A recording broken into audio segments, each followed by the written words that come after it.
নিজের ভিটা সেটাও ছাড়তে হবে। সারা জীবন জানলাম নিজের জমি, সেটাও নাকি আমার না। আমি তো মামলা মোকদ্দমার কিছুই জানি না। বুঝছি, জমি জমার মামলা কোনো সমস্যা নাই, আমি আছি না। উকিল মুক্তার সব আমার পরিচিত, খালি টাকা একটু বেশি দেওয়ান লাগবে। একটা মামলা মানে তো সারা জীবনের যন্ত্রণা। কেন সারা জীবনের যন্ত্রণা কেন? আরে এইটাও বুঝো না তুমি? না শিক্ষিত মাইয়া, হ্যাঁ? একটা দুইটা না, বাংলাদেশের লক্ষ লক্ষ মামলার মধ্যে তোমার মামলার খবর দিব কিটা?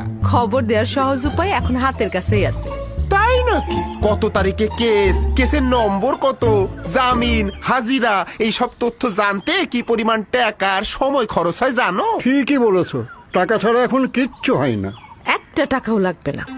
এসব জানার সহজ উপায় এখন হাতের কাছেই আছে। আহ, হাতের কাছেই আছে।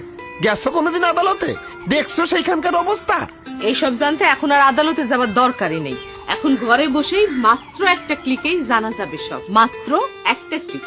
তুমি এত কিছু জানো কেমনে? আমি ইউনিয়ন ডিজিটাল সেন্টারের উদ্যোক্তা, আমি এ ব্যাপারে জানি। দাঁড়া দেখাই, আমাদের মতো সাধারণ মানুষের কথা ভেবেই তৈরি করেছে এই বাতায়ন। এই যে দেখেন, এই বাতায়নে নাগরিকের কি কি আইন